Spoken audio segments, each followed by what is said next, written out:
প্রথম ভাগে মূলত হচ্ছে, আমি বলি, প্রথম ভাগে হচ্ছে 7টার মতো, মানে অনুচ্ছেদ 1 থেকে 7-এর খ পর্যন্ত। তো প্রথম অনুচ্ছেদ যেটা, সেটা হচ্ছে প্রজাতন্ত্র বলছে। তো এখানে কি বলছে বলো, পড়ো তো একটু কেউ। আমি তোমাদেরকে দিয়ে কেন পড়াই জানো? যে জড়তা কাটে, বুঝছো? তাহলে নিজে পড়লে বোঝা যায় যে এটা দিয়ে এটা বলছে।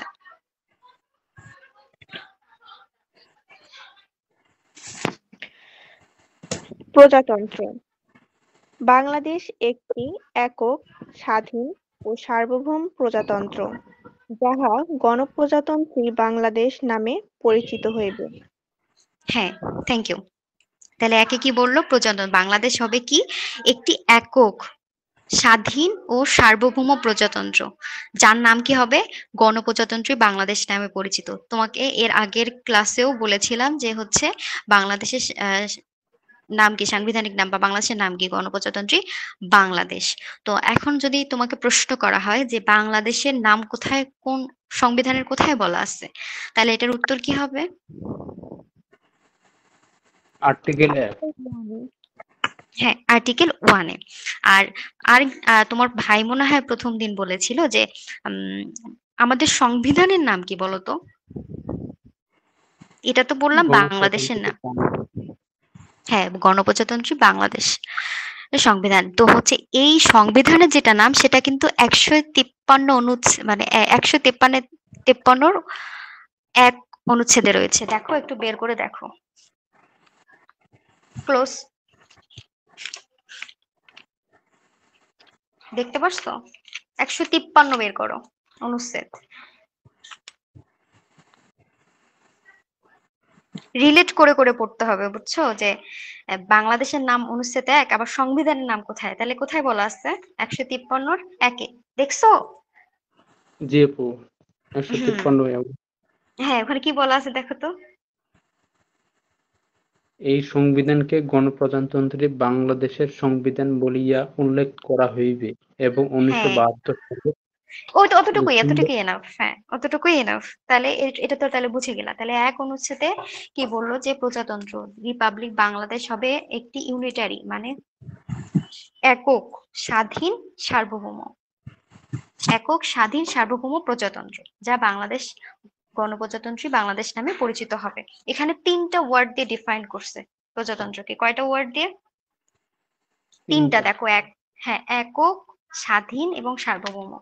একক মানে তো বুঝছো, বাংলাদেশ একটা একক রাষ্ট্র হবে, মানে হচ্ছে যুক্তরাষ্ট্র বা ভারতের মতো কিন্তু এটা ফেডারেল রাষ্ট্র হবে না। দেখা গেলো যে ভারতে কিন্তু প্রদেশ আছে, আমাদের বাংলাদেশে কিন্তু প্রদেশ নাই। সমগ্র এলাকা নিয়ে কিন্তু একটা দেশ এবং একটা সরকার থাকবে। এটা মানেই হচ্ছে একক রাষ্ট্র। আর স্বাধীন মানে তো বোঝোই, স্বাধীন রাষ্ট্র। আর সার্বভৌম মানে হচ্ছে যে আহ এই দেশের সীমানার মধ্যে মনে করো যে অন্য কোনো দেশের হস্তক্ষেপ থাকবে না, হস্তক্ষেপ করার অধিকারও কারো থাকবে না। আর প্রজাতন্ত্র এবং গণতন্ত্রের মধ্যে পার্থক্য এর আগে পড়েছিলা, তাই না?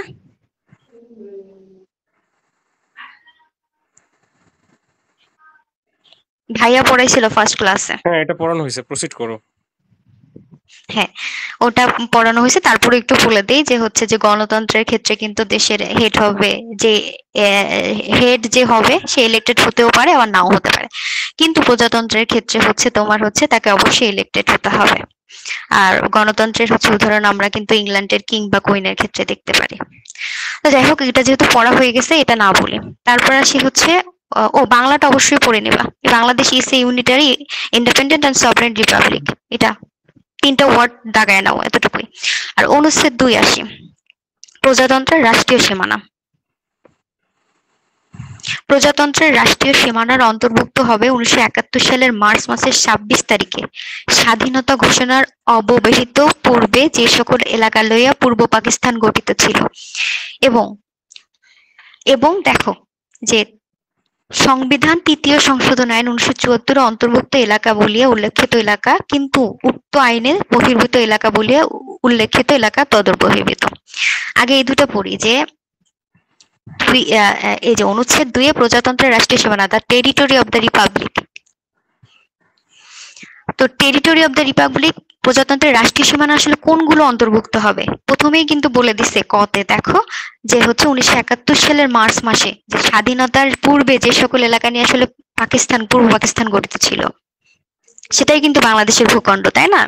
আর দুইয়ে কি মানে ক্ষয়ে কি বলছে যে পরবর্তীতে যে সকল এলাকা পরবর্তীতে বাংলাদেশের সীমানাভুক্ত হবে আর কি, এগুলা নিয়েই বাংলাদেশের রাষ্ট্রীয় সীমানা।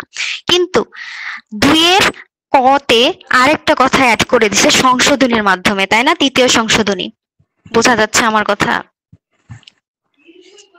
এই তৃতীয় সংশোধনী কেন নিয়ে আসলো? প্রথমে বললো যে 1971 সালের 26শে মার্চে স্বাধীনতা ঘোষণার পূর্বে যে সকল এলাকা নিয়ে পূর্ব পাকিস্তান গঠিত ছিল সেই সব এলাকা এবং হচ্ছে যে সকল এলাকা পরবর্তীতে বাংলাদেশের সীমানাভুক্ত হবে, এগুলা নিয়ে বাংলাদেশের রাষ্ট্রীয় সীমানা।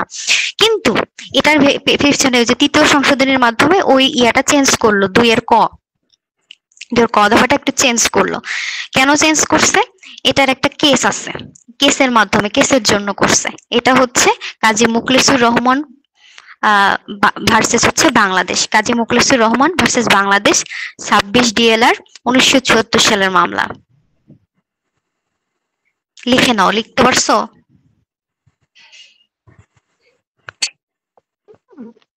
আপু মামলাটা আরেকবার যদি বলতেন। Kazi Mukhlisur Rahman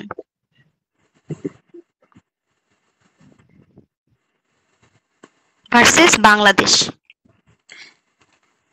26 DLR AD 1974।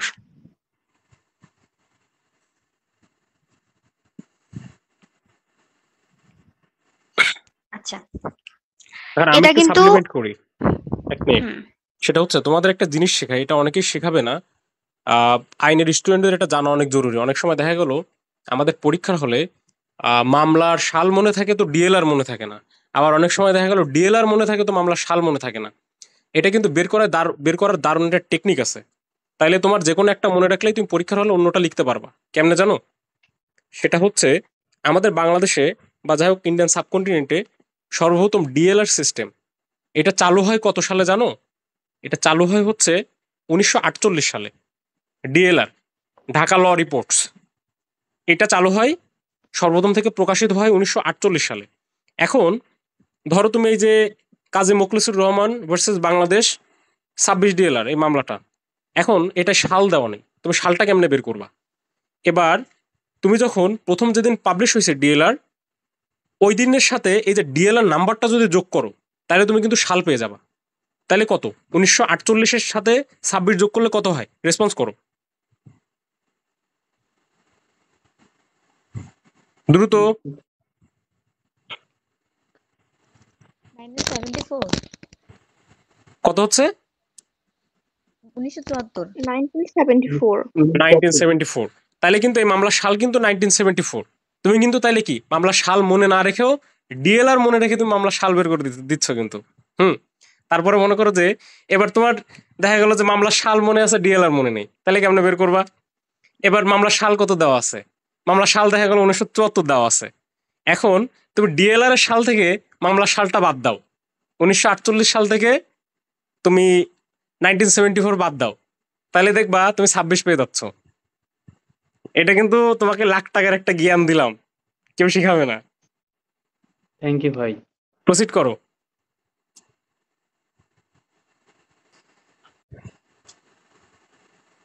আচ্ছা, এই যে কেসটা পড়লাম, এই কেসটার একটা ইতিহাস আছে, ইতিহাসটা সংক্ষিপ্তভাবে বলি। এটা আসলে ভারত বাংলাদেশের সীমান্ত নিয়ে একটা সমস্যা ছিল। তো প্রথমে হচ্ছে তৃতীয় সংশোধনী হচ্ছে 1974 দ্বারা প্রজাতন্ত্রের মনে করে যে রাষ্ট্রীয় যে সীমানা সংক্রান্ত সংবিধানের 2 অনুচ্ছেদে এই জন্য সংবিধান আনা হয়, সংশোধন আনা হয় 2 এর ক। এটার প্রেক্ষাপট ছিল, আমি বলি প্রেক্ষাপটটা সংক্ষেপে বলি। তো এটা মূলত দিল্লি চুক্তি নামে পরিচিত আর কি। 16ই মে 1974 সালে, মানে 74 সালেরই যেহেতু কেস, 16ই মে 1974 সালে কি করলো বাংলাদেশের যে সরকার এবং মনে করে যে ভারতীয় প্রজাতন্ত্রের মধ্যে একটা চুক্তি সম্পাদিত হয়, বুঝছো? এবং চুক্তি দুই দেশের মধ্যে যে প্রধানমন্ত্রী বাংলাদেশে ছিল বঙ্গবন্ধু এবং ইন্দিরা গান্ধী ইন্ডিয়ান, ওদের মধ্যে স্বাক্ষরিত হয়। এই চুক্তির অধীনে মানে কি বলে দুই দেশের মধ্যে চুক্তি হয় এবং এই চুক্তির অধীনে তোমার 12 নং দক্ষিণ বেরুবাড়ি ইউনিয়নের অর্ধেক মনে করো তোমার হচ্ছে যে আহ, ভারত হচ্ছে দখলে রাখবে, বিনিময়ে হচ্ছে বাংলাদেশ দহগ্রাম এবং আঙ্গরপোতা ছিটমহলগুলো দখলে রাখবে। মানে সীমানা হস্তান্তর করা, বুঝতে পারছো তো? ভারত আমাদেরকে হচ্ছে কি দিবে না, মানে বাংলাদেশ দখলে রাখবে দহগ্রাম এবং আঙ্গরপোতা, এবং হচ্ছে বেরুবাড়ি রাখবে হচ্ছে ভারত দখলে রাখবে। তো এখানে বাংলাদেশ এবং ভারতের মধ্যে সম্পাদিত যে দিল্লি চুক্তিটা, এটার হচ্ছে সীমানার পরিত্যাগ বিষয়টিও অন্তর্ভুক্ত আছে এখানে, যে কোনটা পরিত্যাগ করতে হচ্ছে আমাদেরকে, বেরুবাড়ি পরিত্যাগ করতে হচ্ছে। তো এটার কোনো প্রকার আইনগত কর্তৃত্ব ছাড়াই হচ্ছে বা কর্তৃত্ব ব্যতিরেকেই কিন্তু চুক্তিটা করা হয়েছিল তখনকার আমলে। তো এইরকম একটা চুক্তির কার্যকারিতা নেই বলে হচ্ছে ঘোষণা দাবি করে তোমার হচ্ছে যে এই যে ব্যক্তি কাজী মুখলিসুর রহমান, ইনি কি করে, রিট দায়ের করে। বুঝতে পারছো? আদালতে রিট দায়ের করে। এখন কেউ কি বলতে পারবা যে রিটটা কি? আচ্ছা, আমিই বলি। রিটটা হচ্ছে তোমার আমাদের সংবিধানের ১০২ নম্বর অনুচ্ছেদের অধীনে তোমার মনে করো যে নাগরিকদের যখন মৌলিক অধিকার বলবৎ করা হয়, মানে বলবৎ করার জন্য প্রয়োজন হয়, বা হচ্ছে সরকারি বা বিধিবদ্ধ কোনো সংস্থার কোনো সিদ্ধান্ত বা কার্য যদি কোনো চ্যালেঞ্জ করে সুপ্রিম কোর্টের, হাইকোর্ট বিভাগে যদি দায়ের করা হয় কোনো সেটাকে আমরা কি বলবো? রিট পিটিশন বলবো। তো কাজী মুখলিসুর রহমান বলল যে এইরকম চুক্তি কিন্তু করতে পারে না কোনো কর্তৃত্ব ছাড়াই, এটা কিন্তু কর্তৃত্ব ছাড়াই একটা চুক্তি। এবং আপিল বিভাগে এটা চলে গেল। তারপর হচ্ছে কি করতে, এই মামলায় আন্তর্জাতিক চুক্তি সম্পর্কে বিভিন্ন ধরনের গুরুত্বপূর্ণ সাংবিধানিক প্রশ্ন দেখা দেয়, যে সংবিধান সংশোধন না করে শুধুমাত্র প্রধানমন্ত্রী কি একপাক্ষিকভাবে হচ্ছে দেশের সীমানা নির্ধারণ করতে পারে? পারে। এটা কি প্রধানমন্ত্রীর এটা কোনো হলো, ক্ষমতা আছে? উনি এভাবে বলে। পরে আপিল বিভাগ কি করলো, মত প্রকাশ করলো যে যদিও তোমার সংবিধানের ৫৫(২) অনুচ্ছেদ, বুঝছো, ওখানে কিন্তু বলা আছে যে চুক্তি সম্পাদন কিন্তু নির্বাহী বিভাগের অংশ। মানে হচ্ছে নির্বাহী বিভাগের অংশ কিন্তু চুক্তি সম্পাদন করা, এটা নির্বাহী বিভাগের কাজ, মানে সরকার কিন্তু পারে। কিন্তু যে ক্ষেত্রে মনে করো যে রাষ্ট্রের একটা সীমানা নির্ধারণ বা পরিত্যাগের একটা বিষয় আসতেছে, এত বড় একটা বিষয় যে কোনগুলো বাংলাদেশের সীমানা হবে বা কোনগুলো বাংলাদেশ সীমানা পরিত্যাগ করবে, এইরকম একটা চুক্তির বিষয় আসতেছে, সেই সকল চুক্তি কি শুধুমাত্র হচ্ছে যে সেই সকল চুক্তি কি শুধুমাত্র সংসদের সম্মতি সহকারে হচ্ছে আহ প্রয়োজনীয় আইন প্রণয়ন করে সেগুলা বাস্তবায়ন করা সম্ভব আসলে? যদিও ক্ষমতা দেয়া হয়েছে হচ্ছে ৫৫(২)-এ সরকারকে, কিন্তু তারপরেও কিন্তু সংসদের সম্মতি ছাড়া কিন্তু এরকম আইন প্রণয়ন বা চুক্তি বাস্তবায়ন করা অসম্ভব হয়ে পড়ে। তো আপিল বিভাগ হচ্ছে তখন কি করলো, মত প্রকাশ করলো যে হচ্ছে যে দিল্লি চুক্তিতে বাংলাদেশ কর্তৃক সীমানা পরিত্যাগ যা বেরুবাড়ি যেটা ভারতকে সমর্পণ করবে, হ্যাঁ, এই কারণে দিল্লি চুক্তি সংবিধানের হচ্ছে ১৪২ অনুচ্ছেদের অবলম্বে ২ ক অনুচ্ছেদ হচ্ছে সংশোধনের মাধ্যমে বাস্তবায়ন করা যেতে পারে। মানে হচ্ছে তোমার ১৪২ নম্বর অনুচ্ছেদে কিন্তু সংবিধান সংশোধনের কথা বলছে। তো এই লোক যখন রিড করলো তখন তো আসলে এটা অযৌক্তিক হয়ে গেল, তাই না? কিভাবে হস্তান্তর করতে পারে শুধুমাত্র সরকার? তখন কি করলো, অবশ্যই তাহলে সংবিধান সংশোধন করতে হবে। তারপর কি করলো, সংবিধানটা ১৪২ নম্বর অনুচ্ছেদ অনুযায়ী কিন্তু সংবিধান সংশোধন করা যায়। সংশোধন করে এনে তারপর ২ এর কয়ের ওই যে এবং এর পরের অংশটুকু যুক্ত করে দিল। এর মাধ্যমে ওই যে হস্তান্তরটা হলো ওটাকে কিন্তু বৈধতা দেয়া হলো, এবং ওই অংশটুকু কিন্তু পরবর্তীতে বাংলাদেশের একটা সীমানা হিসেবে অন্তর্ভুক্ত হলো। হ্যালো, তোমরা কি বুঝতে পারছো এই বিষয়টা? বুঝতে পারছো? এই জন্যই কিন্তু পরে তৃতীয় সংশোধনী এনে ওই অংশটুকু এবং এর পরে অংশটুকু কি করা হয়, অ্যাড করা হয়। তার মানে ওই যে চুক্তির ফলে যে অংশ, মানে স্থানগুলো আমরা পরিত্যাগ করলাম বা যে ইয়েগুলো আমরা অর্জন করলাম, সেগুলো কিন্তু রাষ্ট্রীয় সীমানার পরে কি অন্তর্ভুক্ত হলো। বুঝতে পারছো এই কেসটা? এটাকে কিন্তু থার্ড অ্যামেন্ডমেন্ট কেস বলা হয়ে থাকে।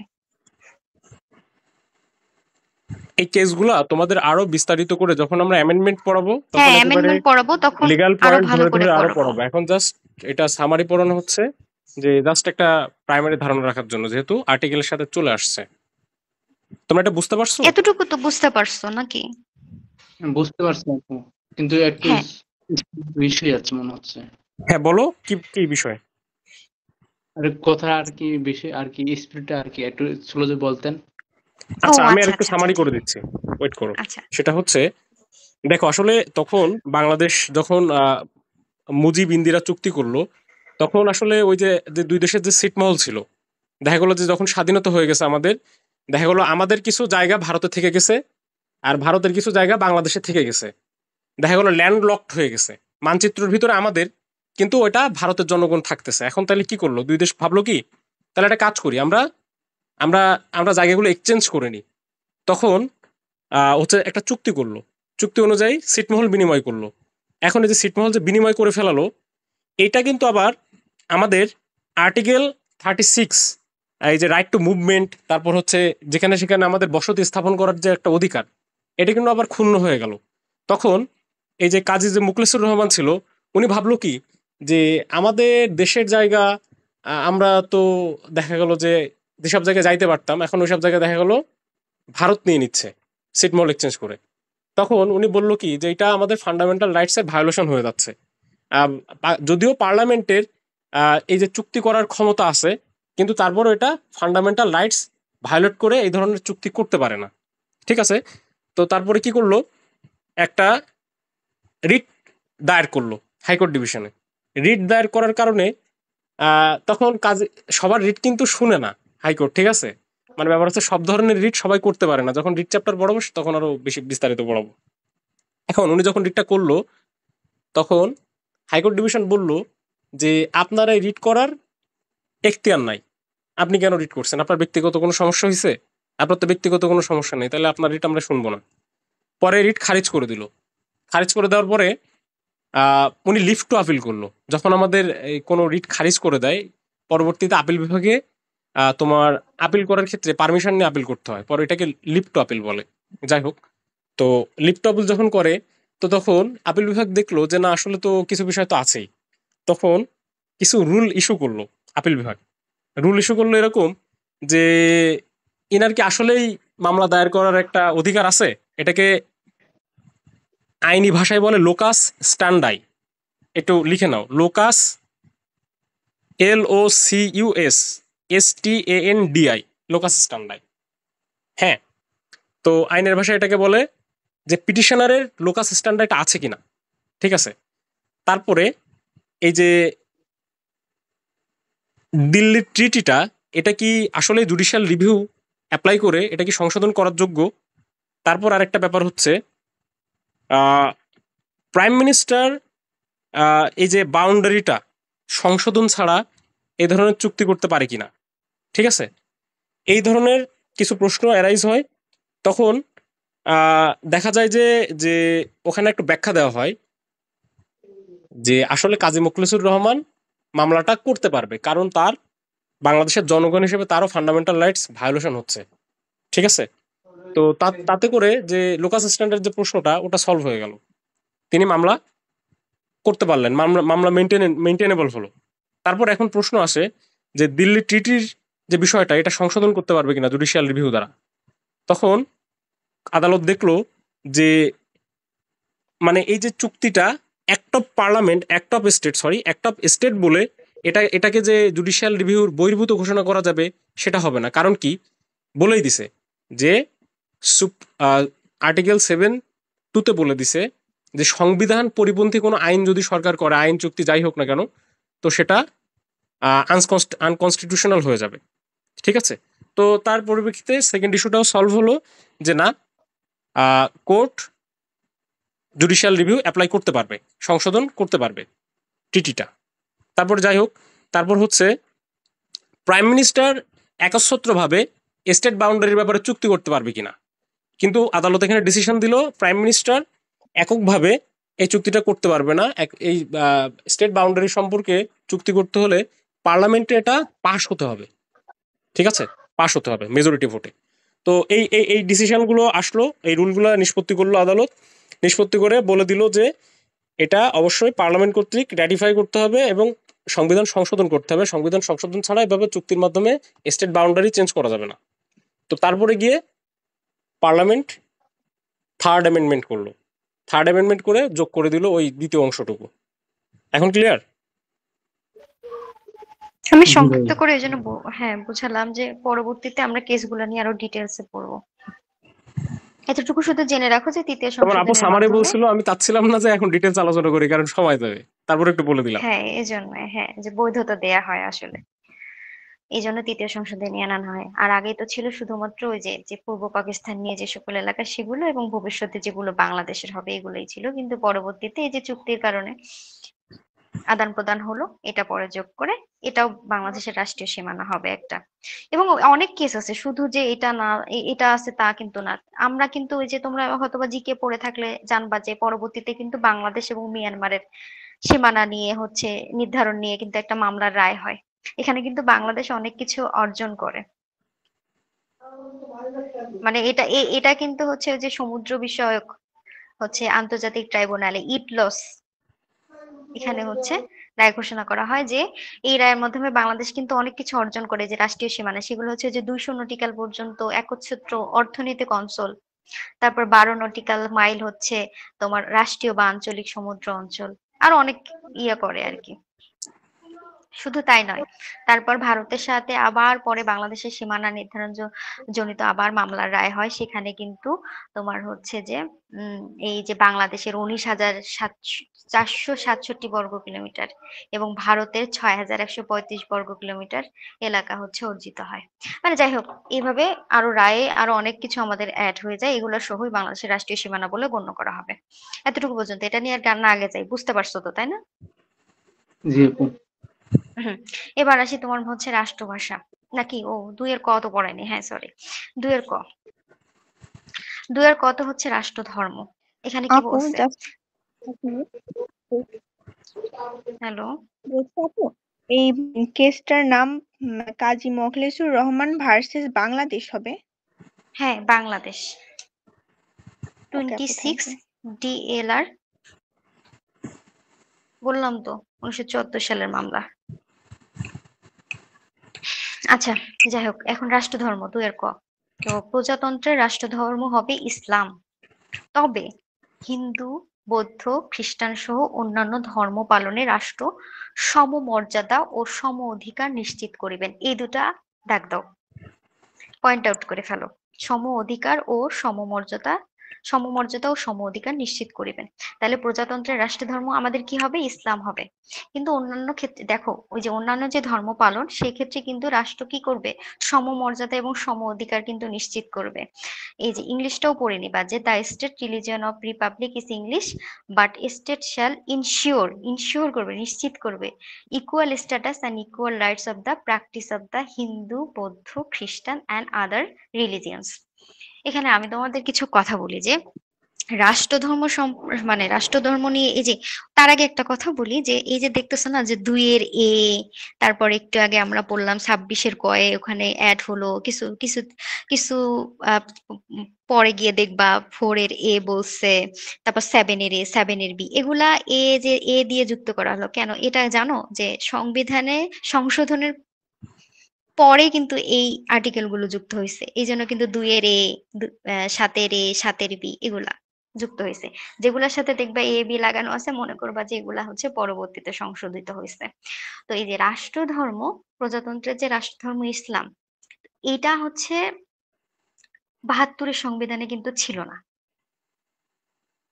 তারপর 1988 সালের তোমার 8ম সংশোধনীতে এটাকে কি করা হলো? বলা হলো যে প্রজাতন্ত্রের রাষ্ট্রধর্ম ইসলাম। এখানে 8ম সংশোধনীর মাধ্যমে প্রথমে বলা হলো যে প্রজাতন্ত্রের রাষ্ট্রধর্ম ইসলাম, তবে অন্যান্য ধর্ম ও প্রজাতন্ত্র শান্তিতে পালন করা যাবে। তাহলে আমরা 8ম সংশোধনীর মাধ্যমেই প্রথম হচ্ছে ইসলামকে রাষ্ট্র ধর্ম হিসেবে সংবিধানে যুক্ত করলাম। এবং ওটার সাথে সাথে কিন্তু 8ম সংশোধনীতে এটা বলে দিছিল যে অন্যান্য ধর্মও কিন্তু কি করবে? প্রজাতন্ত্র হচ্ছে শান্তিতে পালন করা যাবে, প্রজাতন্ত্রে শান্তিতে পালন করা যাবে। পরবর্তীতে 15তম সংশোধনী, 15তম সংশোধনীতে কিন্তু অনেক এরকম হিস্টোরিক্যাল অনেক জিনিসই আছে। তো এটা তার মধ্যে একটা যে 15তম সংশোধনীর মাধ্যমে আবার কি করা হলো? বলা হলো যে প্রজাতন্ত্রের রাষ্ট্রধর্ম ইসলাম ঠিক আছে, তবে হিন্দু, বৌদ্ধ, খ্রিস্টান সহ অন্যান্য ধর্ম পালনে কিন্তু রাষ্ট্র সমমর্যাদা এবং সম অধিকার নিশ্চিত করবে। বর্তমানে কিন্তু এটাই প্রযোজ্য আছে। মানে যেহেতু রাষ্ট্রধর্ম ইসলাম, হ্যাঁ ইসলামকে আমরা রাষ্ট্রধর্ম হিসেবে বললাম, কিন্তু তারপরও যে ধর্মগুলো আছে সেগুলোকেও আমরা সমান মর্যাদা দিব। এখন তোমাদের মধ্যে কি একটা প্রশ্ন আসতে পারে না যে আমরা তো পড়লাম প্রস্তাবনায় যে হচ্ছে সেকুলারিজম।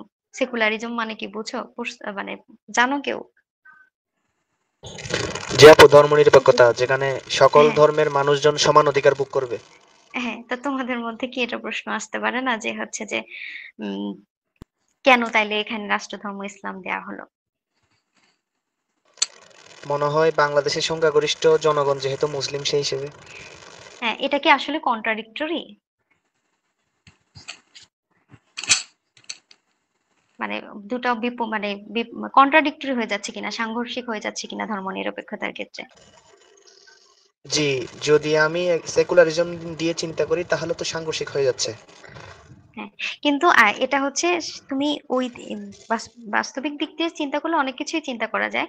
বাট এখানে কিন্তু তোমার এই যে আর্টিকেলটাতে এটা কিন্তু পঞ্চম মানে 15তম সংশোধনীর মাধ্যমে এই জন্যই করা হলো। এখানে কিন্তু অন্যান্য ধর্মকেও সমান মর্যাদা দিয়েছে কিন্তু, এবং সমান অধিকার। তার মানে ইসলাম ধর্মে যেরকম সমান মর্যাদা পাবে ওরকম সমান অধিকার কিন্তু অন্যান্য ধর্মের ক্ষেত্রেও পাবে।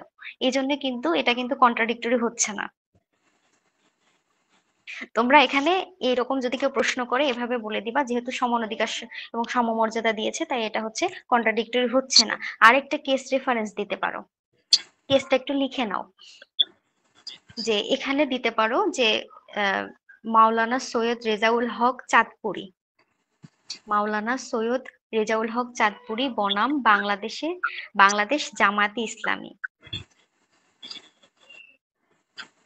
মানে মৌলানা সৈয়দ রেজাউল হক চাঁদপুরি বনাম বাংলাদেশ জামায়াতে ইসলাম, 66 ডিএলআর এর মামলা এবং 1914 সালের এটা। এই মামলার রায়ে হচ্ছে সৈয়দ উচ্চ আদালত রেজাউল কি হক চাঁদপুরি চাঁদপুরি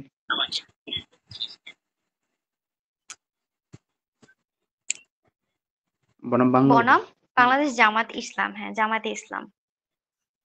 এটা 66 ডিএলআর মানে 66 ডিএলআর 2014 সালের মামলা। এই মামলার রায়ে তোমার হচ্ছে আদালত বলে দিল যে হচ্ছে যে রাষ্ট্রের দায়িত্ব কিন্তু শুধুমাত্র মসজিদ রক্ষা করা না, বরঞ্চ মন্দির, গির্জা, প্যাগোডা সহ সকল ধর্মের উপাসনালয়দের সার্বিক নিরাপত্তা কিন্তু রাষ্ট্র নিশ্চিত করবে। বুঝতে পারছো? এটার রায়টা কি বললো? যে রাষ্ট্রের দায়িত্ব কিন্তু শুধুমাত্র মসজিদ রক্ষা করা না, অন্যান্য ধর্মের যে মন্দির আছে, গির্জা আছে, প্যাগোডা আছে, এই ধর্মের উপাসনাগুলোর সার্বিক নিরাপত্তা নিশ্চিত করাও কিন্তু রাষ্ট্রের দায়িত্ব। এভাবে বলে দিবা কেউ যদি প্রশ্ন করে। এবার আসো রাষ্ট্রভাষা, অনুচ্ছেদ 3 বা প্রজাতন্ত্রের রাষ্ট্রভাষা কি হবে? প্রজাতন্ত্রের বাংলা। রাষ্ট্রভাষা হবে, হ্যাঁ বাংলা হবে। এটা তোমার হচ্ছে যে এরশাদের আমলে একটা আইন প্রণয়ন করা হয়, সেটা হচ্ছে বাংলা ভাষা প্রচলন আইন 1987 সালে। এইটা আইন প্রচলন করার পর থেকেই তোমার হচ্ছে যে বিভিন্ন অফিস আদালত, সরকারি আধা সরকারি সব জায়গায় কিন্তু বাংলা ভাষার প্রচলন দেখা দেয়। এবং তোমরা কি জানো যে হচ্ছে ভাষা আন্দোলনের প্রথম শহীদের নাম কি ছিল? রফিক। হ্যাঁ, শহীদ রফিক। এটা একটু নোট করে রাখিও, যেহেতু ভাষার কথা বললাম। এটা ভাষা নিয়ে আর বেশি কিছু পড়ার নাই এখানে, শুধু ওই আইনটার কথা মনে রাখবা যে হচ্ছে বাংলা ভাষা প্রচলন আইন 1987 সালে এরশাদের আমলে এটা প্রচলন করা হয় আর কি। এখন আসো হচ্ছে আর্টিকেল 4। আর্টিকেল 4-এ বলছে কি? জাতীয় সঙ্গীত, পতাকা এবং প্রতীক। কি কি বলছে? জাতীয় সঙ্গীত, পতাকা এবং প্রতীক, তিনটা জিনিসের কথা বলছে, তাই না? একে বলছে যে প্রজাতন্ত্রের জাতীয় সঙ্গীত আমার সোনার বাংলার প্রথম 10 চরণ। আমার সোনার বাংলার কত চরণ? প্রথম 10 চরণ।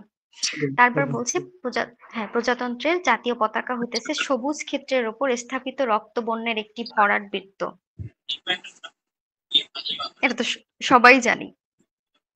3-এ গিয়ে বলছে যে প্রজাতন্ত্রের জাতীয় প্রতীক হইতেছে উভয় পার্শ্বে ধর্মবেষ্টিত পানিতে ভাসমান জাতীয় ফুল শাপলা, তাহার শীর্ষদেশে পাটগাছের 3টি পরস্পর সংযুক্ত পত্র এবং তাহার উভয় পার্শ্বে 2টি করিয়া তারকা। এবং 4-এ গিয়ে বলল যে উপরে উক্ত দফাগুলো যে 3টা যে দফা আছে 1, 2, 3 এগুলো মানে হচ্ছে যে জাতীয় সঙ্গীত, পতাকা, প্রতীক সম্পর্কিত বিধানাবলী আইনের দ্বারা নির্ধারিত হবে। কিসের দ্বারা? আইনের দ্বারা নির্ধারিত হবে। হ্যাঁ, এখন আমি সংক্ষেপে বলি যে আসলে এই যে জাতীয় সঙ্গীত, জাতীয় পতাকা। তো প্রজাতন্ত্রে জাতীয় সঙ্গীত আমার সোনার বাংলার কতকু প্রথম 10 চরণ। আর আমরা কোথায় হচ্ছে প্রথম 4 চরণ কখন বলি? বিভিন্ন রাষ্ট্রীয় যে অনুষ্ঠান আছে তখন কিন্তু আমরা চাল লাইন ইয়া করি, তাই না? হুম। হুম। আর জাতীয় সঙ্গীতের রচয়িতা বা রূপকার কে বলতো? আমরা একটু এক্সট্রা তথ্য পড়ছি রিলেট করে করে।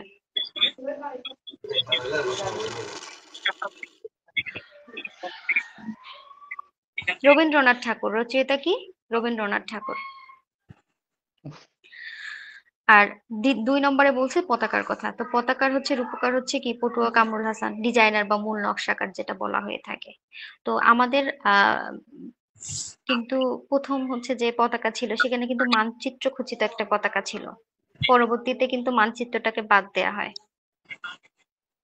এখন আমাদের হচ্ছে কি রকম পতাকার ইয়ে কি ডিজাইন কি?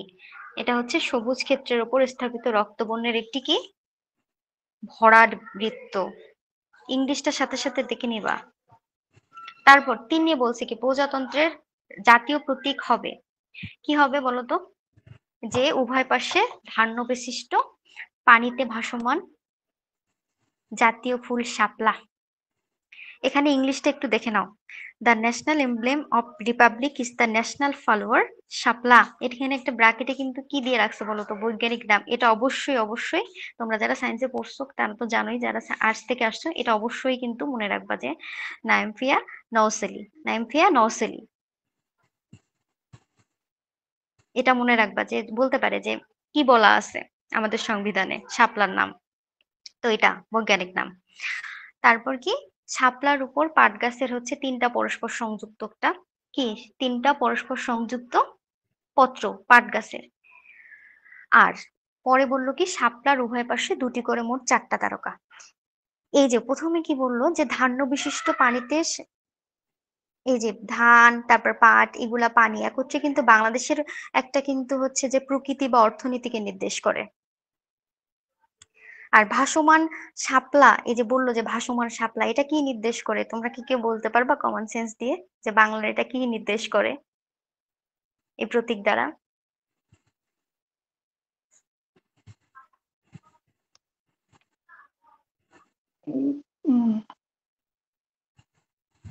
এটা কিন্তু বাংলাদেশের সৌন্দর্য একটা হচ্ছে যে ইন্ডিকেট করে যে অনেক সুন্দর শাপলা ফুল এরকম। হ্যাঁ, আমি একটু তাড়াতাড়ি পড়াই, একটু স্লো পড়াচ্ছি মনে হয়। আর 4টি তারকা নির্দেশ করে সংবিধানের 4টার মূলনীতির কথা। এটা তো তোমরা জানোই 2টি করে যে উভয় পাশে 2টি করে তারকা, তার মানে এই 2টি করে তারকা মানে 4টা তারকা, 4টা তারকা 4টা মূলনীতিকে নির্দেশ করে। আর অনেকে কি করে যে হচ্ছে ওই যে 4-এর 4 নম্বরটা পড়ে না, কিন্তু 4-এর 4 নম্বরটাও কিন্তু তোমরা অবশ্যই পড়বা যে এই যে জাতীয় সঙ্গীত, জাতীয় পতাকা, জাতীয় প্রতীক এগুলা কিন্তু আইনের দ্বারা নির্ধারিত হবে। অবশ্যই আইনের দ্বারা নির্ধারিত হবে। এখন এর এই 4 নম্বর অনুচ্ছেদ তো বুঝছো তাই না?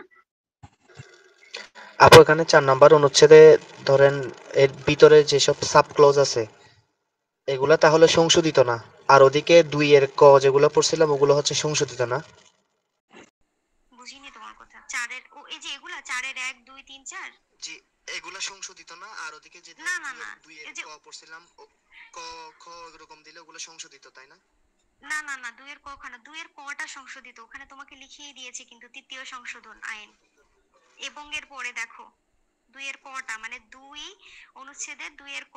আর 2 ক একটা আলাদা আছে যেখানে কোনো ব্র্যাকেট নাই।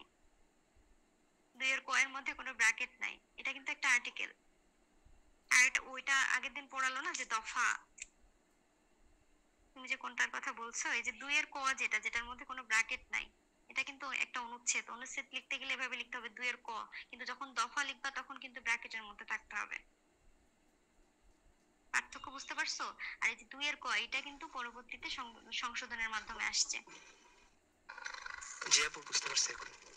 হ্যাঁ, এই যে দেখো তোমার এই উদাহরণটা পরবর্তীতে দেই যে 4 ক, এটা কিন্তু কি দেখো, আমরা আগে 4 অনুচ্ছেদ পড়লাম, ওখানে কিন্তু ক খ কিছু মানে 1 2 3 4 এগুলো ছিল, এগুলো কিন্তু দফা, বাট 4 এর সাথে ক খ কিছু ছিল না, কিন্তু 4 এর সাথে ক যুক্ত হওয়া মানে কি, ভাববা যে এই আর্টিকেলটা সংশোধনের মাধ্যমে আসছে। তো এটা পড়াইতে গিয়ে আমি তোমাদের শুধু এখানে কি বলছি এটা জাস্ট একটু পড়াই। এখন এটা খুবই মানে অচল অবস্থা হয়ে গেছে 4 এর ক, যে জাতির পিতার প্রতিকৃতি। এখানে তোমার 11টার মতো স্থানের কথা মনে হয় বলছে, যেখানে হচ্ছে যে তোমার আহ শেখ মুজিবুর রহমানের প্রতিকৃতি সংরক্ষণ এবং প্রদর্শন করবে। এগুলা কি পড়ানোর দরকার আছে? আমাকে একটু বলো। যদি বলতে চাও যে হ্যাঁ আপু পড়ান, তাহলে পড়াচ্ছি। 9টা স্থানের কথা বলছে মনে হয়। 9টা, হ্যাঁ 9টার কথা। এখন তো এটার কোনো প্রয়োজনীয়তা দেখি না। আমরা যখন আপনাদের মতো একটা জায়গায় যাব, তখন যদি ক্ষমতার পট পরিবর্তন হয়ে যায়, তাহলে তো পড়তে হবে। আচ্ছা ঠিক আছে, তারপরে পড়াচ্ছি যে এই যে দেখো, জাতির পিতা বঙ্গবন্ধু শেখ মুজিবুর রহমানের প্রতিকৃতি রাষ্ট্রপতি কোথায় হবে, রাষ্ট্রপতি, প্রধানমন্ত্রী, এটা দাগ দিয়ে নিতে পারো, রাষ্ট্রপতি, প্রধানমন্ত্রী, স্পিকার, তারপর প্রধান বিচারপতির কার্যালয়ে, সকল সরকারি এবং আধা সরকারি অফিস, স্বায়ত্তশাসিত প্রতিষ্ঠান, সংবিধিবদ্ধ সরকারি কর্তৃপক্ষের প্রধান ও শাখা কার্যালয়, সরকারি ও বেসরকারি শিক্ষা প্রতিষ্ঠান এবং বিদেশে অবস্থিত বাংলাদেশের দূতাবাস ও মিশন সমূহের সংরক্ষণ এবং প্রদর্শন করতে হবে এই জাতির পিতার প্রতিকৃতি। শুধুমাত্র সংরক্ষণ করলে মানে প্রদর্শন করলে হবে না, সংরক্ষণও করতে হবে, এটাই বলছে। এর বেশি কিছু এখান থেকে পড়ার দরকার নাই আমার মনে হয়। আপু, সংবিধানের এই আইন কি এখন মানা হবে? সংবিধানের তো এখন অনেক কিছুই মানা হবে না, থাক ওগুলা রাজনৈতিক বিষয় নাই যাই। হ্যাঁ, যখন যে আসবে সেই তো সংবিধান চেঞ্জ করবে, এরকম একটা অবস্থা হয়ে গেছে। এখন আসি 5, হ্যাঁ আর্টিকেল 5-এ আসি, অনুচ্ছেদ 5। এখানে কি বলছে, প্রজাতন্ত্রের রাজধানী কি হবে, ঢাকা হবে। এবং 5-এর 2-এ বললো যে রাজধানীর যে সীমানা, এটা কিন্তু অবশ্যই আইনের দ্বারা কি হবে, নির্ধারিত হবে। তোমরা কি জানো যে হচ্ছে ঢাকার আগের নাম কি ছিল, ইংরেজি বানান কি ছিল বলো তো? DACCA। DACCA, ধাক্কা, ধাক্কা। তারপর 8ম সংশোধনীর মাধ্যমে তোমার ঢাকাকে ঢাকা বানান করা হয়, এখন যেটা আছে আর কি, DACKA। তোমার এখান থেকে এতটুকু জানলেই হবে যে প্রজাতন্ত্রের রাজধানী হবে কি ঢাকা, এবং প্রজাতন্ত্রের রাজধানীর যে সীমানা সেটা আইনের দ্বারা নির্ধারিত হবে। তোমাকে এটা খুবই সোজা মনে হচ্ছে যে প্রজাতন্ত্রের রাজধানী তো ঢাকা, এটা তো আমরা জানি, বাট তোমাকে যখন প্রশ্ন করবে যে বলতো এটা কোথায় বলা আছে, তোমাকে কিন্তু ধরে ধরে বলতে হবে যে অনুচ্ছেদ 5-এর 1-এ আছে যে প্রজাতন্ত্রের রাজধানী ঢাকা। এখন আসো খুব খুব খুব বেশি ইম্পর্টেন্ট একটা আর্টিকেল, সেটা হচ্ছে নাগরিকত্ব। নাগরিকত্ব হচ্ছে কি, আচ্ছা, তোমাদের তো আমি একটু ইয়া জেনারেল প্রথম নলেজ দিয়ে সেমিস্টার। দিই, শোনো। সেটা হচ্ছে এই হুম। যে প্রথমত হচ্ছে যে এই যে ঢাকাটা ঢাকা হয়েছে 8 অ্যামেন্ডমেন্ট দ্বারা, এটা কিন্তু অবশ্যই মার্ক করে রাখো। এগুলো কিন্তু প্রিলির প্রশ্ন, এগুলো কিন্তু আসে। হ্যাঁ, এগুলো মনে করিও না যে কাজে লাগবে না। আর একটা ব্যাপার হচ্ছে, ঢাকা কিন্তু এখন পর্যন্ত 5 বার বাংলার রাজধানী হয়। প্রথমবার কি করে জানো এটা, বা কত সালে? 4 বার হয়। 5 বার 1971 সাল দিয়ে, মানে 1971-এর আগে 4 বার হয়। 1900-এর পূর্বে 4 বার ছিল, হুম। তারপরে এখন তো 5 তো বার। এটা প্রথমবার কবে আর হয় কেউ জানো?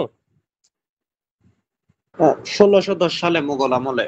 হ্যাঁ, এটা কিন্তু হচ্ছে তোমার প্রাসঙ্গিক জিকে, তো এগুলো যদি রিলেট করে মনে রাখো, এটা তোমাদের অনেক বেশি সুবিধা হবে। তো সুবেদার ইসলাম হ্যাঁ, খান, তোমাকে আরেকটা কথাবার্তা বলে, হ্যাঁ সুবেদার ইসলাম খান তো হচ্ছে বলা হয়ে গেছে। সর্বপ্রথম হচ্ছে 1610 সালে করে, তারপরে 1660, তারপরে তারপরে 1905, তারপরে 1947 সালগুলো চাইলে তোমরা লিখে নাও। 47, 19। 1610, 1660, 1905 আর 1947। আর আরেকটা জিনিস সেটা হচ্ছে এই যে ওটা রাজ আমি বলি একটু যে, হ্যাঁ বলো। হ্যাঁ আমি বলি যে এই যে হচ্ছে যে রাজধানী যে বলছে, তো এই রাজধানীর কথা সংবিধানের কত জায়গায় বলা আছে। তো একটা তো বললো যে হচ্ছে অনুচ্ছেদ 5-এ যে প্রজাতন্ত্রের রাজধানী ঢাকা হবে। আর অনুচ্ছেদ 65-4 বলা আছে যে রাজধানীতে সংসদের আসন থাকবে। এতটুকুই জানো শুধু, যে 65 জেনে রাখো যে 65-4-এ বলছে যে রাজধানীতে সংসদের আসন থাকবে। এতটুকু ইয়া করে রাখো। আর আবার 100 নম্বর অনুচ্ছেদে গিয়ে বলছে রাজধানীতে সুপ্রিম কোর্টের স্থায়ী আসন থাকবে। এই দুটো একটু মানে 100 অনুচ্ছেদ মানে আর্টিকেল 100, 100-তে বলছে আবার রাজধানীর কথা, রাজধানী রিলেটেড কথা। সেখানে বলেছে যে রাজধানীতে সুপ্রিম কোর্টের স্থায়ী আসন থাকবে।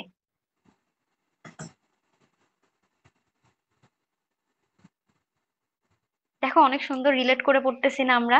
তাহলে রাজধানী বিষয়ক যদি কোনো কথা থাকে তাহলে তিনটা জায়গায় বলা আছে, একটা হচ্ছে 5-এ অনুচ্ছেদ, তারপর কত বললাম 65-র, 65 সাল হ্যাঁ আরেকটা কোথায় বলা আছে 100-তে বলা আছে, 100 যেটার সাথে দেখো হ্যাঁ রাজধানী রিলেটেড, যে রাজধানীতে সুপ্রিম কোর্টের স্থায়ী আসন থাকবে। এখন আসো হচ্ছে সিটিজেনশিপ, নাগরিকত্ব, এটা খুব বেশি ইম্পর্টেন্ট, এটা পড়ি। 6-এর আগে কি বলছে, যে হচ্ছে যে বাংলাদেশের নাগরিকত্ব আইনের দ্বারা নির্ধারিত এবং নিয়ন্ত্রিত হবে। কিসের আইনের দ্বারা নির্ধারিত এবং নিয়ন্ত্রিত হবে, এটা 6-এর 1 আর 2 তারা মুখস্থ করবা। আর 2-এ বলছে যে হচ্ছে কি বাংলাদেশের জনগণ জাতি হিসেবে বাঙালি এবং নাগরিকগণ বাংলাদেশী বলিয়া পরিচিত হবে। তাহলে আমরা জাতি হিসেবে কি, বাঙালি, আর নাগরিকগণ কি হবে, বাংলাদেশী বাংলাদেশি। বলে হ্যাঁ বাংলাদেশী। তো আগে হচ্ছে তোমার নাগরিকত্ব নিয়ে কিছু কথা বলি। নাগরিকত্ব মূলত হচ্ছে তোমার দুই ভাগে অর্জনের মূলত দুইটা, আরো অনেক ভাবে অর্জন করা যায়। তো হচ্ছে যে একটা হচ্ছে জন্মসূত্রে নাগরিকত্ব, সিটিজেনশিপ বাই বার্থ, আর একটা হচ্ছে তোমার হচ্ছে যে উম, মানে হচ্ছে তারা বলি, একটু দেখে বলি। ও জন্মসূত্রে নাগরিকত্ব আবার হচ্ছে দুই ভাগে করা যায়, একটা হচ্ছে জাস সোলি এবং জাস স্যাঙ্গুইন। একটু লিখে রাখো, জে ইউএস জাস মানে জন্মসূত্রে নাগরিকত্ব, এটা দুই ভাবে হতে পারে। মানে এগুলো এক্সট্রা তথ্য আর কি তোমাদেরকে দিচ্ছি, তোমরা পরবর্তীতে পড়তে গেলে এগুলো আবার পাবা বিভিন্ন সাবজেক্টে। J U S jus soli, SOLI soli, আর 2 নম্বরে লিখো jus, JUS jus, SANGUINIS sanguinis. Jus soli যেটা, সেটা মনে করো যে ভূমি সূত্রে নাগরিকত্ব। এটার মানে হলো মনে করো যে যদি কোনো শিশু তোমার কোনো দেশের ভূখণ্ডে জন্মগ্রহণ করে তাহলে সে দেশের নাগরিক হয়ে যায় আর কি। তার বাবা মা কোন দেশের হলো এটা কিন্তু গুরুত্বপূর্ণ না। যেমন মনে করো যে যদি কোনো শিশু মনে করো যে কানাডাতে জন্মায়, কিন্তু তার বাবা মা যদি আহ, অন্য দেশে থাকে বা ইয়ে হয়, তারপরেও কিন্তু সেই দেশের, সে কিন্তু কানাডিয়ান নাগরিক হবে, কারণ সে দেশে জন্মগ্রহণ করেছে। আর এটা হচ্ছে জাসসুলি। আর সেঙ্গুইনটা হচ্ছে তোমার রক্তসূত্রে নাগরিকত্ব, মানে বাবা মার নাগরিকত্বটা, এটা খুবই বেশি ইম্পর্টেন্ট এখানে, যে বাবা মা যে দেশের নাগরিক সেই দেশেরই হচ্ছে কি করতে পারে, নাগরিকত্ব অর্জন করবে। বাংলাদেশে কিন্তু এই পদ্ধতি প্রচলিত আছে, যে আমাদের বাবা মার ইয়ে অনুযায়ী কিন্তু আমাদের নাগরিকত্ব অর্জন হয়ে থাকে। আপু এই নাগরিকত্ব নিয়ে জায়গায় আমার একটা কোয়েশ্চেন হলো, হুম আপু এই জায়গায় হুম আমার কোয়েশ্চেন হলো, মনে করেন একটা ট্রাভেলের সময় একটা বাচ্চা জন্মগ্রহণ করলো, তখন এর নাগরিকত্ব কিভাবে নির্ধারিত হবে? ট্রাভেলের সময় তো, এটা তো একটা এটা হচ্ছে খুবই তোমার ক্রিটিক্যাল যে প্রশ্ন। স্টেটের টেরিটরির ভিতরে হ্যাঁ জন্মগ্রহণ করবে সেখানে সিটিজেনশিপ পাবে। জন্মগ্রহণে সে এখানে সেটাই সিটিজেনশিপ, ওটা তো বলেই দিল যে যেখানে জন্মগ্রহণ করবে সেটাই তার সেই দেশের সিটিজেনশিপ ইয়ে করবে। তুমি যাচ্ছ এক দেশ থেকে অন্য দেশে যাচ্ছ, তাহলে মনে করো যে ওই সময় ইন্ডিয়ায় আসো, ইন্ডিয়া যদি থাকো তাহলে তোমার জন্মস্থান ইন্ডিয়াই হবে, আমার জানা মতো এটাই। নাগরিকত্ব সম্পর্কে এতটুকু। এই আমরা মাঝে বাংলাদেশের মাঝে নিউজ শুনি না, এই নাগরিকত্ব যে প্লেনের ভিতরে বাচ্চা জন্মগ্রহণ করছে, অমুক দেশের নাগরিকত্ব বাচ্চা পেয়ে গেছে, জন্মগ্রহণ করে। এগুলো হুম এরকমই হয়। তারপরে কারোর যদি এর বেশি জানা থাকে সেটা সবাইকে জানাতে পারো পরে। আচ্ছা, এই যে প্রথমে 6-এর 1-এ যে বললো বাংলাদেশের নাগরিকত্ব আইনের দ্বারা নির্ধারিত এবং নিয়ন্ত্রিত হবে, the citizenship of Bangladesh shall be determined and regulated by law. এই রিলেটেড, এই যে বললো বাংলাদেশের আইন, তো বাংলাদেশের দুটো আইন রয়েছে যেটার মাধ্যমে নাগরিকত্ব কি হয়, নিয়ন্ত্রিত এবং নির্ধারিত হয়। একটা হচ্ছে দ্য বাংলাদেশ সিটিজেনশিপ অ্যাক্ট 1951, এই আইন দুইটা লিখে রাখো। প্রথমে যে বলেই দিল, কিন্তু আইন দুইটার তো নাম বলে নেই, কিন্তু আমরা জানি যে বাংলাদেশে এরকম দুইটা আইন আছে। একটা হচ্ছে the Bangladesh citizenship act 1951, Bangladesh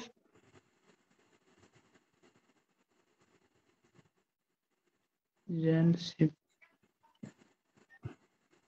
1951। হ্যাঁ, এই সিটিজেনশিপ অ্যাক্ট 1951 অনুসারে বাংলাদেশের নাগরিকত্ব কিন্তু দুই ভাগে হয়, একটা হচ্ছে জন্মসূত্রে আর একটা হচ্ছে সরকারের কাছে আবেদনের মাধ্যমে অর্জন সূত্রে। বুঝছো? এটা একটু সাইডে লিখে রাখো। যে দুইটা আইন বললাম, তো প্রথমের আইনটা দ্য সিটিজেনশিপ অ্যাক্ট হচ্ছে যে তোমার হচ্ছে যে 1951, এটাতে হচ্ছে দুই ভাগে বাংলাদেশের নাগরিকত্ব অর্জন করা যায়, একটা জন্মসূত্রে আর একটা সরকারের কাছে আবেদনের মাধ্যমে। আর আরেকটা আইন আছে Bangladesh citizenship temporary provision order, Bangladesh citizenship temporary, ব্র্যাকেটে হবে এটা, কিন্তু বাংলাদেশ সিটিজেনশিপ আগে লিখবা, তারপর ব্র্যাকেটে লিখবা টেম্পোরারি প্রভিশনস দিয়ে ব্র্যাকেট ক্লোজ করবা, তারপর লিখবা অর্ডার 1972।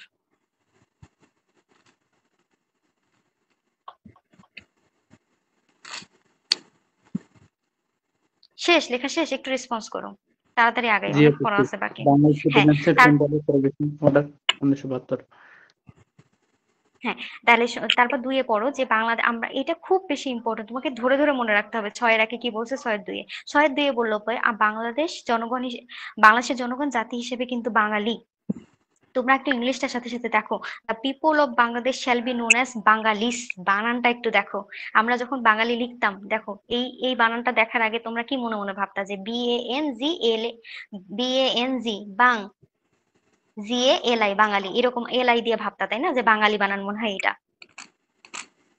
তাই না বলো তো? কিন্তু জি আপু। সংবিধানে, হ্যাঁ সংবিধানে কিন্তু বানানটা লিখে রাখছে যে এটা তোমাকে এইটাই লিখতে হবে। ইভেন তোমার ফিল ইন দ্য গ্যাপে কিন্তু এটাও দিয়ে রাখতে পারে যে the shall be known, the people of Bangladesh shall be known as dash, তাহলে বানান হবে এটা গোল করে দাগ দিয়ে রাখো ইংলিশে। অ্যাজ এ ন্যাশন মানে জাতি হিসাবে, এবং নাগরিকগণ বাংলাদেশি, দেশিস বাংলাদেশিস, আইএস যুক্ত আছে কিন্তু, এই দুটা মার্ক করে নাও। এখন তোমাদের কাছে প্রশ্ন হতে পারে না যে চাকমারা কি বা ক্ষুদ্র নৃগোষ্ঠী যারা আছে তারা কি হচ্ছে প্রশ্ন থাকতে পারে না যে তারা কি বাঙালি? আপু তাদেরকে তো বাঙালি বলানোর জন্য অনেক জোর করা হয়েছে, কিন্তু তারা এমনি কি বাঙালি পরিচয় দিবে? আদিবাসী বলে, তারা শোনো, নিজেদেরকে আদিবাসী বলে দাবি করে। হ্যাঁ এটা একটা বলি যে হচ্ছে যে বাংলাদেশের সব নাগরিকগণ বাংলাদেশী হিসেবে তারা কিন্তু বাংলাদেশী, তাই না? তো বাংলাদেশী মানে হচ্ছে কিন্তু একটা রাষ্ট্রীয় পরিচয়, তাদের একটা ন্যাশনাল আইডেন্টিটি মানে হচ্ছে তারা হচ্ছে বাংলাদেশী। কিন্তু বাঙালি শব্দটা তখনই হবে, মানে তো বাঙালি শব্দটা তখন রিলেটেবল, যেটা হচ্ছে যে প্রধানত জাতিগত বা সংস্কৃতিগত পরিচয়, তোমার হচ্ছে যে যারা জাতিগতভাবে সংস্কৃতিগতভাবে এক, হ্যাঁ, তারা কিন্তু হচ্ছে সকলেই মানে সবাই হচ্ছে রাষ্ট্রীয়ভাবে যদিও বাংলাদেশী হয়, কিন্তু সকলেই কিন্তু জাতিগতভাবে বাঙালি হতে পারে না। মানে ওদের কিন্তু পরিচয় আলাদা, জাতিগত পরিচয় আলাদা, ওদের ভাষা আলাদা, ওদের ধর্ম আলাদা, ওদের সংস্কৃতি আলাদা, তাই না? বাট আমরা যারা বাংলাদেশী তাদের কিন্তু জাতিগত পরিচয় একই, ভাষা একই, ধর্ম একই, কিন্তু ওদের কিন্তু আলাদা ভেদে, এই জন্যই ওরা বাঙালি না। বুঝতে পারছো? জি আপু। আপু আধুনিক বাংলা অভিধানে বাংলাদেশী বানানটাকে এখন বাংলাতে লেখার সময় রস্বইকার দিয়ে হবে, তালব্য শ এর ইয়াটা, নাকি দীর্ঘইকারই থাকবে? এটা চেঞ্জ করছে মনে হয় বাংলাদেশী, আধুনিক বাংলা অভিধান। হ্যাঁ করছে, এখন তো হিসিকার হয়ে গেছে বেশিরভাগ সবই। জি জি জি, বেশিরভাগ শব্দ ঈদ এটাই বললাম। ঈদ হ্যাঁ ঈদ হয়ে গেছে। আচ্ছা ওই বাংলা নিয়ে সমস্যা নেই, বাট তোমরা ইংলিশটা একটু করে রাখবে, ইংলিশেই যদি আসে তাহলে টেস্ট দেখবা যে ইংলিশেই আসছে। তাহলে আচ্ছা আমরা বুঝছো তো আজকে ছয় ছয় দিয়ে শেষ করি। ছয় আর কিছু বলবো তুমি? 7 তো কি 7 পড়ানো সাত যেতে পারে সাত না নেক্সট ক্লাস থেকে নাকি শুরু করবো। সময়? আজকে মোটামুটি একজনের পরীক্ষা আছে, আজকে শেষ করে দিই। 6 আমার একটা জি সাপ্লিমেন্ট আপু, করে দিয়ে 6 দিয়ে শেষ করে দিচ্ছি। সেটা হচ্ছে আরেকটা ব্যাপার, অ্যামেন্ডমেন্ট সম্পর্কে একটু ইনফরমেশন দিই। 6 কিছু অ্যামেন্ডমেন্ট আসছিল 5th and 15তে, ঠিক আছে? এটা একটু নোট করো, একটু অ্যাক্টিভ হয়ে এটা নোট করো যারা ক্লাস করছো। পঞ্চম, এটা হচ্ছে মূল সংবিধানে কি ছিল জানো? 72-এর সংবিধানে 6 ছিল হচ্ছে ভাই অ্যামেন্ডমেন্ট কি বলেন? এটা পঞ্চমে সংশোধন হয়েছে আর 15তমতে আর্টিকেল 6 দুইটা অ্যামেন্ডমেন্ট আসছে, পঞ্চম সংশোধনী আর 15তম সংশোধনী। কি আসছে সেটা আমি বলছি, ঠিক আছে? আমি বলছি। তাহলে হচ্ছে 72-এর সংবিধান মানে মূল সংবিধানে কেমন ছিল জানো? মূল সংবিধানে 6-2 ছিল না, মূল সংবিধানে শুধু একটা ক্লজ ছিল। আমার আর্টিকেল 6 কই খুঁজেই পাইতেছি না।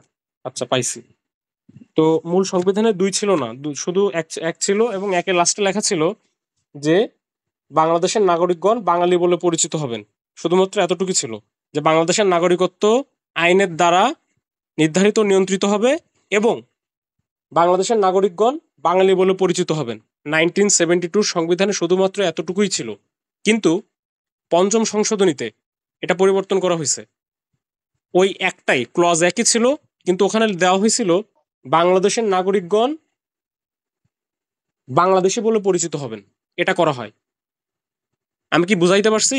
72-এর সংবিধানে বাঙালি ছিল, পঞ্চম সংশোধনীতে বাঙালিকে বাংলাদেশি করে নাগরিকগণ, কিন্তু হ্যাঁ আমি আবারও বলছি, রিপিট করছি, 72-এর সংবিধানে ছিল বাংলাদেশের নাগরিকগণ বাঙালি বলে পরিচিত হবেন, এটা 72-এর সংবিধানে। পঞ্চম অ্যামেন্ডমেন্টে পরিবর্তন করা হয় বাংলাদেশের নাগরিকগণ বাংলাদেশি বলে পরিচিত হবেন, এটা 5th অ্যামেন্ডমেন্টে করা হয়। দেন কি করা হলো, 15তম সংশোধনীতে আবার চেঞ্জ করা হলো, এটা আওয়ামী লীগ সরকারের আমলে। সেটা কি করা হলো, সেটা এখন যা দেখতেছি আমরা এটাই হয়েছে যে বাংলাদেশের একটা ক্লজ যোগ করা হলো 6(2), এটা যোগ করে বলা হলো বাংলাদেশের জনগণ জাতি হিসেবে বাঙালি এবং নাগরিকগণ বাংলাদেশি হলে বলে পরিচিত হবেন, এটা 15তম সংশোধনীতে যোগ করা হয়েছে। এর কারণ হিসেবে বাংলাদেশে তো পুরোপুরি কেটে দেওয়া সম্ভব হয়নি, কারণ তখন অনেক কাগজপত্রে ওইটা বাংলাদেশে চলে গেছিল, তো চেষ্টা করা হয়েছে যে বাংলাদেশিটা রেখে কিভাবে বাঙালিটা আবার যোগ করা যায়, এটা আর কি। এটা একটা প্রচেষ্টা হিসেবে। এটা কিন্তু তোমরা একটু গুরুত্ব সহকারে লিখে রাখো। আর একটা কোটেশন বলি, এটা অনেক সময় চাকরির পরীক্ষা আসে। ডক্টর মোহাম্মদ শহীদুল্লাহ একটা লাইন বলছিল, সেটা হচ্ছে ডক্টর মোহাম্মদ শহীদুল্লাহ বলছে, একটু লিখে নাও। ডক্টর মোহাম্মদ শহীদুল্লাহ উনি বলছিল, আমরা হিন্দু বা মুসলিম হিসেবে যেমন সত্য তার চেয়ে বেশি সত্য আমরা বাঙালি। ঠিক আছে, আমরা হিন্দু বা মুসলিম হিসেবে যেমন সত্য তার চেয়ে বেশি সত্য আমরা বাঙালি। এটার সাথে একটু রিলেট করা যায়, এইখানে এটা বলে দিলাম। আর এখানে পড়ার তেমন কিছু নাই, এতটুকু একটু মনে রাখো, এটাই যথেষ্ট। আর একটা ব্যাপার, সেটা হচ্ছে আমরা কিন্তু শুক্রবারে কুইজ নিব, এটা বলে রাখছি, তো এখানে কিন্তু জয়েন করতে হবে। আর রেগুলার যতটুকু পড়া হয়েছে অতটুকুর মধ্যে আমরা পড়াশোনা, কিন্তু একটু কম কম করে পড়ানোর চেষ্টা করছি। হ্যাঁ মোটামুটি দেখো তোমাদের তোমাদের কাছে অনেক কি কম মনে হচ্ছে পড়াচ্ছে, যে একটু এত ডিটেলস স্লো পড়াচ্ছে। আগাচ্ছে কেন, এরকম মনে হচ্ছে? না আমরা না, কিন্তু আপু ঠিক চাইলেই আছে। খুব দ্রুত পড়াতে পারতেছি, পড়াই যেতে পারি, কারণ তোমাদের যত দ্রুত পড়াবো আমাদেরই কিন্তু লাভ, যে আমাদের সময়টা কমে আসবে। বাট আমাদের ওটা উদ্দেশ্য না, উদ্দেশ্য হচ্ছে তোমাদেরকে কিছু শেখানো। এই যে এত ইনফরমেশন পাচ্ছো, এটা কি আসলেই তোমরা যা মানে আমি জানি না তোমাদেরকে কেউ দিবে কিনা, চ্যালেঞ্জ করে বলতে পারি কেউ দিবে না, এতটা রিলেট করে কেউ অন্তত পড়াতে পারবে হয়তো, কিন্তু কেউ প্রোভাইড করবে না এইভাবে। দেখো কতটা রিলেট করে পড়াচ্ছি, প্রত্যেকটা অনুচ্ছেদ, একটা করে অনুচ্ছেদ পড়াতে 15 মিনিট করে 10 মিনিট করে লাগছে। তোমাদের কাছে বোরিং লাগতে পারে, বাট একটা সময় গিয়ে বুঝবা। এই যে বোরিং যেটা লাগ পড়লা না, যে হ্যাঁ জাস সলি জাস সেঙ্গুইন, পরবর্তী অনেক সাবজেক্ট পাবা যেগুলাতে এই যে এই জাস সলি জাস সেঙ্গুইন। আচ্ছা, এটা যেন কোন সাবজেক্টে ছিল সুমন? এটা আন্তর্জাতিক আইনে বা এই ধরনের কোন একটা আইনে ছিল হ্যাঁ বাবু। আন্তর্জাতিক আইনে ছিল, আন্তর্জাতিক আইনে ছিল, স্টেট রিকগনাইজেশন, তারপর হচ্ছে সিটিজেনশিপ, এগুলা মুনিয়া ম্যাম পড়াবে সাবজেক্টটা। তো এই আজকে যেহেতু কি এখন এই পর্যন্তই নাকি, নাকি আচ্ছা, আরেকটু পড়াই কথা দিব আছে একটু? তোমাদের সাথে, সেটা হচ্ছে তোমরা এখানে সবাই আমাদের পেইড গ্রুপে অ্যাড আসতো না, নাকি কেউ বাকি আছো? না ভাই, আমি তো এখন আসলাম। তুমি আমাকে মেসেজ আমিও তো দিবে, অ্যাড হইনি ভাই। ক্লাস যারা অ্যাড হও না একটু মেসেজ দাও। টাকা পয়সার সমস্যা থাকলে দু আচ্ছা একদিন পরে দাও, সমস্যা নেই, কিন্তু সবাই ক্লাসগুলো করো, অনেক হেল্পফুল হবে। আর ওই যে আবু বকর, তুমি তো ল্যান্ডের না, ল্যান্ড ম্যানেজমেন্টের, জি ভাই। তোমার জি যদি ভাই। বন্ধু বান্ধবরা কেউ ক্লাস করতে চায়, তুমি তাদেরকে একটু বলতে পারো। হুম, আচ্ছা ঠিক আছে ভাই, আমি আমাদের আড্ডা গ্রুপে বলে দিব। ঠিক আছে। মানে অত মানে কি বলে খোলামেলা বলার দরকার নেই, মানে জাস্ট তাদের সাথে পরিচিত ওটা বলতে পারো, আবার আড্ডা গ্রুপে বলতেও পারো, সমস্যা নেই, খুব বেশি কিছু না। ঠিক আছে। আচ্ছা ঠিক আর আছে ভাই। সাথে থাকো, ঠিক আছে ভাই। উপকার হবে তোমাদের ইনশাল্লাহ।